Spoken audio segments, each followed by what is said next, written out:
नाहं तथाद्मि यजमानः विर्भितानि स्योतद्घृतप्लुत मदन हुतभुङ्मुखेन यद ब्राह्मणस्य मुखतश्चरतोऽनुघासं तुष्टस्य मय्यवहितैर्निज कर्म पाकैः। अब ब्राह्मण को कैसे खिलाओ, है ना? पूरी खिलाओ। पूरी क्या है कि ठाक ठाक ठाक कढ़ाई से ठाक ठाक कर रहे हैं, ठाक ठाक कर रहे हैं। क्यों? घी बाहर, घी। और बहुत लोग तो ठक ठक करके भी उसको रख देते हैं, किसी में घी झर जाए। अरे नहीं जी, वो घी पूरी निकालो और उसको फट से फेंक दो। किधर फेंक दो? बर्तन में फेंक दो, और घी पूरी एकदम चकाचक होता रहे। और उसमें घी और हलवा बनाओ ठाट के साथ, ठाट ऐसे आराम। अरे मेरा कोई मेरे सेवा में रहने वाला कोई है? अरे कल सवेरे हलवा बनाना भगवान को, कल सवेरे हलवा, मेरे सेवा में जो रहने वाले से बोल रहा हूँ, कल सवेरे हलवा जरूर बनाना। अभी मेरे मन में आ गया भगवान को भोग लेना चाहिए, फिर भगवान का प्रसाद लेके भगवान हमको खिलाएंगे, है ना? तो बढ़िया चकाचक हलवा महाराज जी, अब चकाचक हलवा, है ना? और उसमें घी। अरे महाराज वो सब ऐसे करो, न मुंह में लगे, न हाथ में लगे, न कुछ नहीं लगे, हाँ, और सब जगह लग जाए, सारा चूहे महाराज, सारा सरपड़ा न हो जाए। हाँ, ऐसा हलवा क्यों खाया ही नहीं खाया? आप आपके यहाँ तो बढ़िया गोष्ठी में बनता है नहीं कभी? कभी मुझको भी बुलाना भला। हाँ, तो राम जी, और हमारे हम वैष्णव में गोष्ठी होती है ना, तो ये सुनो, ये सब खिचड़ी बनाते हैं महाराज। कैसी खिचड़ी बनाते हैं कुछ पता ही नहीं है। खाए ले तो हाथ धो, है तेरी की हाथ धोने वाली खिचड़ी है। अब बढ़िया ऐसी खिचड़ी बनाए, है ना? चकाचक घी डाला रहे और बढ़िया तेज पत्ता और लौंग फलाना ठिकाना कब डाल करके और बढ़िया खिचड़ी बनाओ, समझे ना? और फिर वैष्णव बैठ जाएं और बढ़िया टोपिया में लेकर के और यूं यूं करके फेंको महाराज। और इतना इतना इतना मत देना, इतना इतना देव ठाट के साथ। और महाराज वो खिचड़ी पाओ। सियाराम, आपने कभी पाया कि नहीं रंग जी के मंदिर में? पाया कि? अरे ऐसी खिचड़ी महाराज जी, अरे राम राम राम, ऐसी खिचड़ी अरे अभागों को थोड़ी मिलती है, ये तो भाग्यवानों को मिलती है, ऐसी है सदा सुहागिन खिचड़ी महाराज जी, उसके चार यार, समझे ना? तो राम जी वो खिचड़ी ऐसा भगवान कहते हैं मैं ब्राह्मणों को खिलाओ, मैं खुश हो जाऊंगा महाराज जी, मैं ब्राह्मणों को खिलाओ और मैं खुश हो जाऊंगा। अब तो सनकादिक बड़ी प्रार्थना करें महाराज और कहें कि आप तो हमको दंड दो। कहें क्यों? कहें आपके इन पार्षदों ने तो अपना काम किया, उनको तो रोकना ही चाहिए था मुझको, और रोक दिया और मैं नाराज हो गया। यही से मैं भी कभी कभी जब कथा कहते समय किसी को डांट देता हूँ ना, तो बाद में कहता हूँ कि माफ कर भैया, मैं तुझे झूठे डांट दिया, तू तो अपने काम कर रहा था। तो ऐसे भगवान वो सनकादिक कहते हैं कि इन्होंने तो अपना काम किया, मैंने आपके सेवकों को महाराज यहाँ से निकाल दिया। अब मैं किसी घर में कथा कहने के लिए जाऊंगा तो मैं जाता ही नहीं किसी के यहाँ। अब मैं किसी घर में कथा कहने के लिए जाऊं और उसका नौकर बहुत बढ़िया रहे तो हम कहें कि धीरे से चले आना कल मेरे यहाँ, समझे ना?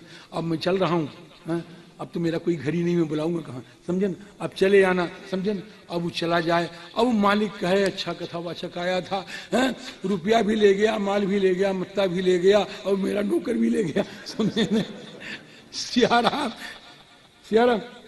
अरे कभी के साधुओं में भी होता है, कभी कभी हमारे साधुओं में भी हो जाता है, समझे ना? तो सियाराम सियाराम, तो सियाराम होता ही नहीं होता। सियाराम।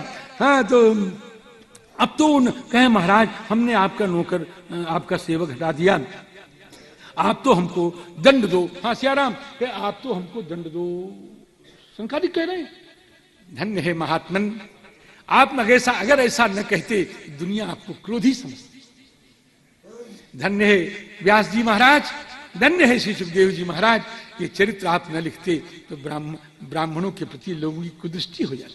इसको जरूर कहना चाहिए, ये कहते नहीं लोग महाराज जी। सनकादिक क्रोधी नहीं है, नाराज तो हुए दिदृक्षा भंग से, और अब सनकादिक क्षमा मांग रहे हैं, कहते हैं हे स्वामी हमने आपके सेवकों को नीचे भेजा है, हमको आप दंड दें। हम दंड लेने के लिए तैयार हैं। यो नागसौ भयम आयुष्महि किल विषेण। आपके भक्त अनागस थे, निरपराध थे। भगवान ने कहा नहीं नहीं, ऐसा नहीं, अनागस नहीं थे, वो हमारा पहले का विधान है। कहे पहले का विधान क्या है? कि ये एक बार लक्ष्मी जी हमारे यहाँ आ रही थी और लक्ष्मी जी का हमारा कई दिन से चल रहा था। अब समझे नहीं, ये गृहस्थों को नहीं समझाना है, साधुओं को हम भले समझा दें। उन साधुओं को समझावें जिनका ब्याह नहीं हुआ, और जिनका ब्याह हो गया, जैसे हमारे ऐसे हैं, तो उनको नहीं समझाना है। महाराज कई दिन से चल रहा था, श्रीनाथ जी महाराज खूब जानते हैं इसको, समझे? तो कई दिन से चल रहा था। किसका चल रहा था? हा? श्री लक्ष्मी और नारायण की चल रही थी कई दिनों से। महाराज वो उनसे न बोले, वो उनसे न बोले, प्रणाम जाके धीरे से कर लें, धीरे से ऐसे कर दें, बस आगे चुपचाप बैठ जाएं, उधर वो उधर, समझे न? और जय विजय बड़े बुद्धिमान थे, देख रहे थे, कहें कि स्वामी और स्वामिनी में कुछ है। फिर एक दिन लक्ष्मी जी कुछ विलंब से पहुंची तो उन्होंने वेद खड़ा कर दिया कि माता जी क्या बात है? कहें कि अब हमारे स्वामी शयन कर रहे हैं, आप नहीं जा सकती। कि तू मुझको रोक रहा है? कि हाँ स्वामी, स्वामी मैं स्वामी का भृत्य हूं, स्वामी का सेवक हूं। कि अच्छा, हटाया, गले गए कि आपने इनका मन बहुत बढ़ा दिया है, ये मुझको रोक दिए। अब इसी पर तो भगवान सुलह कर लिए। भगवान ने कहा अब नहीं होगा ऐसा, अब ऐसा नहीं होगा, अब इनको हम दंड देंगे, लेकिन अभी दंड देंगे तो लोग कहेंगे स्त्री के लिए दंड दिया। समय आने दो, समय आने दो, मैं सब कर लूंगा ठीक। अब ये नहीं रहेंगे यहाँ पर, है ना? याद रखना, कभी पति पत्नी के बीच में सुलह कराने मत जाना। हाँ, अरे संतों, मैं तुमसे कह रहा हूं किसी परिवार में ठहरना मत कभी। हाँ, और परिवार में ठहरना तो कोई ऐसा काम करना मत। हाँ, कूटन वाली कूट जही सास पतु हुई एक हुई है। हाँ, कभी ऐसा करना मत। हाँ हाँ, राम जी देख लीजिए, सिया राम भगवान कह रहे हैं, अपने सेवकों से कह रहे हैं, जाओ अब तुम जाओ, महाराज महात्मा का श्राप है, व्यर्थ नहीं होना चाहिए, तुमको अपने पास बुलाने के लिए हम आए। वाह क्या ठाकुर है। जय विजय रोने लग गए, पपक पपक के रो पड़े, स्वामी हम कैसे रहेंगे, हम कैसे, अब हम क्या जिंदगी हमेशा हमेशा के लिए चलेगा क्या? नहीं, तुम जाओ, हम तुमको लेने के लिए स्वयं आएंगे और तुमको अपने साथ लेकर के आएंगे। भगवान अनुगौ आह यातम मां भयिष्टम अस्तुषम ब्रह्म तेजस समर्थोपि हंतुम नेच्छे मतंतु में। ब्रह्म साप मिटने में समर्थ हूं, लेकिन नहीं नष्ट करूंगा। क्यों? कि मतंतु में। राम जी, एतत् पुरैव निर्दिष्टम रमया क्रुद्धया यदा पुरापवारिता द्वारी विशंति मई उपारते। क्या गया? विशंति मई उपारते सती विशंति लक्ष्मी पुरापवारिता द्वारी, है ना? इसलिए मैंने ऐसा किया है ना? अब कभी मत करना, जाओ। अब दिति जो है वो 100 वर्ष के पूर्ण करने के बाद अब हिरण्याक्ष को पैदा किया, हिरण्यकश्यप को पैदा किया। अब हिरण्याक्ष के तो भुजा में खाज मचे हो, और हिरण्याक्ष जो है राम जी वो लड़ने के लिए वरुण के पास गया। वरुण ने कहा कि हमारे में सामर्थ्य नहीं, बुढ़े हो गए, जाओ आगे जाओ। तो महाराज नारद जी मिल गए। नारद जी से कहा कि नारद जी कहे आओ हमारी तुम्हारी दो पकड़ हो जाए। अरे कहे मैं क्या जानूं, मैं तो बीणा पर भजन करना जानता हूं, तुम्हारी खाज मिटाने वाले आ रहे हैं। कहे कौन है? कहे भगवान वो आ रहे हैं महाराज जी, बराह भगवान आ रहे हैं। कहे अच्छा, तो कहाँ है? पता बता दिया। कहे वो देखो आ रहे हैं। हरिर्विदित्वा गति मंग नारदा रसातलम निर्विशेषोरान्विता। देखो हो, भगवान का पता तो कोई संत ही बताएगा। भगवान का पता कोई ऐरा गहरा नथु खैरे ऐरा नहीं बताएगा। भगवान का पता कौन बता रहा है? नारद जी बता रहे हैं ना। गतिमंग नारदात, और उधर से भगवान आ रहे थे डाढ़ पर पृथ्वी को लेकर के, जो कथा में जल्दी सुना के आया था। डाढ़ पर पृथ्वी को लेके आ रहे थे और इसने देखा, महाराज बड़े जोर से कहा, अरे अरे जंगली, अरे जलचर, अरे जलचर, अरे जलचर। वन मने पानी भी होता है, जीवनम भुवनम वनम होता है। तो वन गोचरो मृगा, अरे जल बिहारी, अरे जल बिहारी, अरे जल बिहारी बड़ा, तू चला जा रहा है मुझको छोड़ करके, मुझे नहीं जानता, ऐसा करके बड़े जोर से हंसा। तो कहें हाँ बनचर मृग जरूर हैं, है ना, लेकिन बनचर मृग तो हम हैं, लेकिन तुम्हारे ऐसे सिंहों को खोजते रहते हैं। बड़ा बढ़िया बात है। भगवान बड़ी देखो यार, भगवान बड़ी इज्जत करते हैं, भगवान इज्जत कर रहे हैं, मेरा जय विजय है, इसकी इज्जत करो, कुत्ता नहीं कहेंगे। भगवान कहेंगे आप तो ग्राम सिंह हैं। ग्राम सिंह मतलब समझते हैं, जो गांव का सिंह। गांव में अगर चले जाओ तो आपको कोई शेर नहीं मिलेगा, मृगा नहीं मिलेगा, कौन मिलेगा महाराज जी? हाँ, पहले कभी देहात में गए हो, कभी देहात में चले जाओ रात को 11 बजे, फिर आपको सिंह मिलेंगे महाराज। हाँ, बच्चों ने तो फाड़ के फेंक दी महाराज। हाँ, श्री राम जी, हाँ, तो कई युष्मत विधान मृगये ग्राम सिंहान, युष्मत विधान ग्राम सिंहान मृगये, तुम्हारे ऐसे ग्राम सिंहों को हम खोज रहे हैं। और फिर महाराज बड़ा युद्ध हुआ, भयंकर युद्ध हुआ, और श्री भगवान वराह ने एक मारा महाराज हाथ से, उसके यहाँ कनपटी पर मारा और वो तुरंत ढेर हो गया। करेण कर्ण मूलेहन यथा त्वाष्ट्रम मरुत्पति। अब इसके बाद ब्रह्मा की अनेक प्रकार की सृष्टि हुई, और फिर भगवान ने करदम से कहा, जिन करदम को भगवान ने छाया से बनाया है, तो करदम से कहा कि हे करदम जी महाराज, आप तो प्रजा की सृष्टि करें। प्रजा सृजेति भगवान करदमो ब्रह्मणो दिता, आप तो प्रजा की सृष्टि करें, आप तो संतान पैदा करें। भाव ये, अब संतान पैदा करने कैसे जाए? वाह, लोग कहते हैं महाराज हमारा बेटा बड़ा नालायक है। नालायक हो गई होगा, तुम्हारी नालायकी से नालायक बेटा पैदा होगा। क्षमा करना गृहस्थों, मैं आपके बड़े मंगल की बात सुना रहा हूं। आपकी नालायकी से नालायक बेटा पैदा होगा।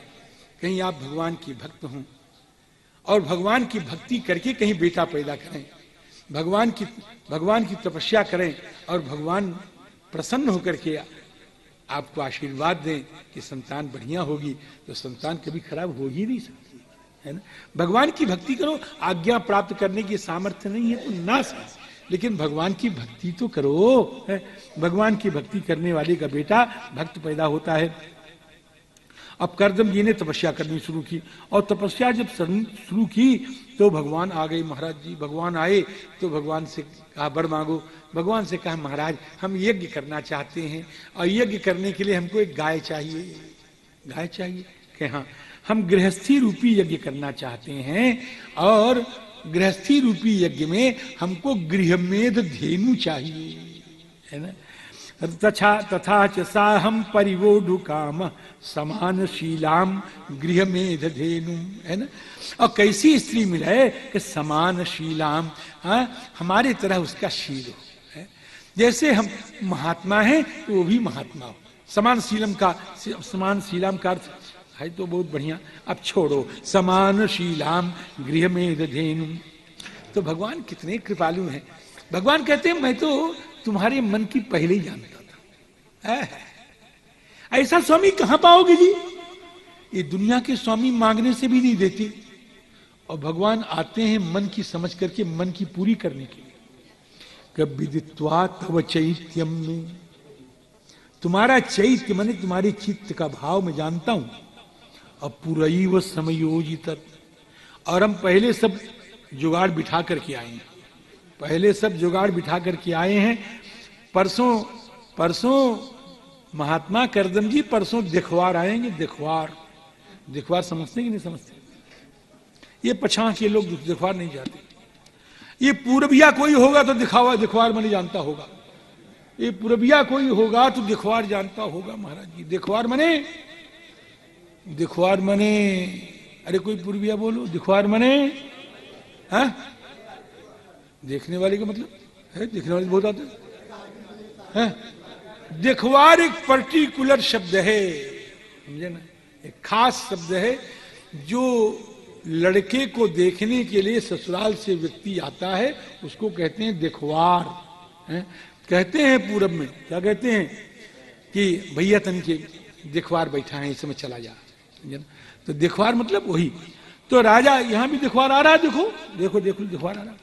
ये पूर्विया शब्द है। आयास्यति दिदृक्षु त्वाम, तुम्हारी दिखवार आएंगे, कब आएंगे? परस्वः, परसों आएंगे। ऐरा गैरा न तू खैरा नहीं आएगा, धर्म को विदा, धर्म के महान पंडित आएंगे, धर्मशास्त्र का निर्माता आएगा। धर्म को विदा आत्मजाम, अपनी लड़की को लेकर के आएंगे। और लड़की कैसी होगी?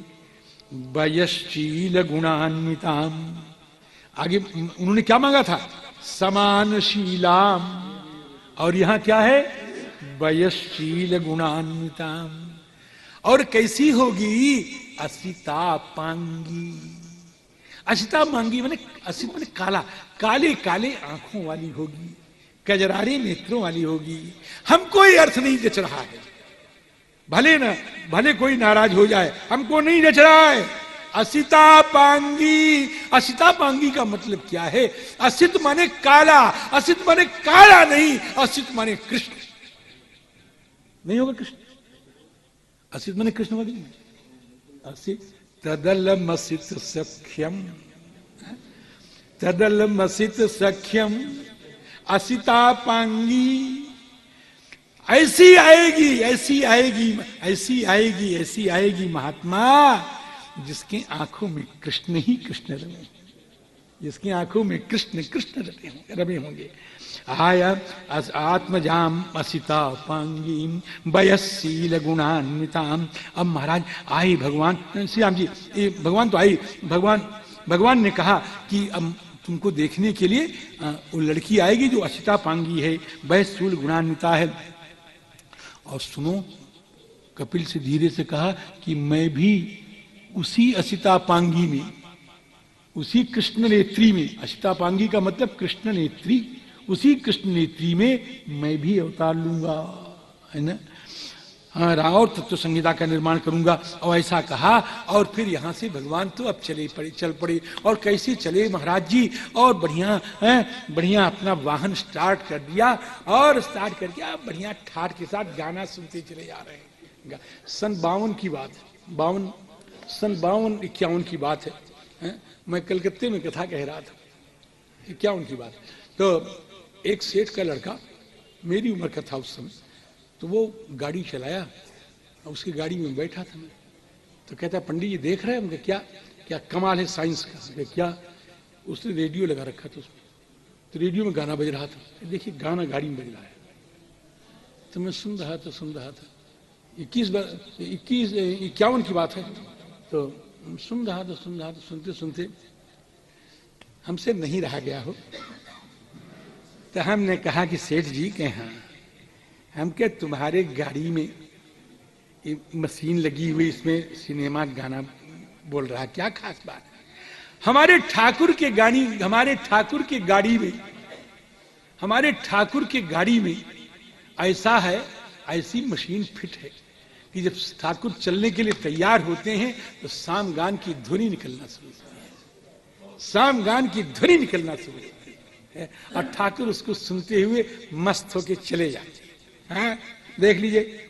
आकर नयन पत्र रथेन्द्र पक्षई उच्चारितम स्तोम मुदीर्ण साम। अब महाराज पंख हिल रहे हैं, और सामगान की अग्ने आया, बड़े सामगान की ध्वनि निकलती चली जा रही है महाराज जी। उच्चारितम स्तोम मुदीर्ण साम। ओ महाराज, ऐसे भगवान अब चले गए।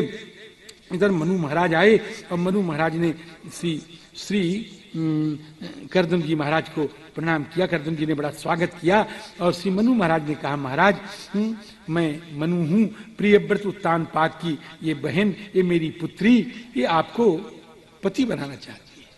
इसने नारद से आपकी कीर्ति सुन ली, तभी से इसके मन में आप बैठ गए हैं। अश्रिनो नारदादेश, क्या मतलब है? मेरी बात सुन लो।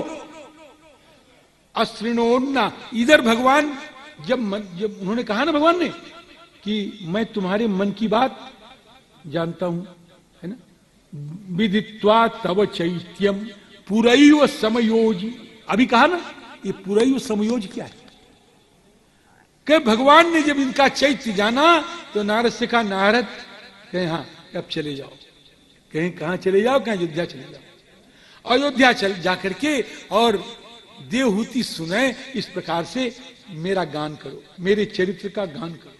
और महाराज जी ये चरित्र का गान भगवान ने पहले बनाया है, और उनसे सुना उन्होंने। अश्रणो, और महाराज आपको पति बनाने का इसने निश्चय कर लिया है। और एक बात बड़ी बढ़िया नोट कर लो, नोट कर लो, सब कोई नोट कर लो।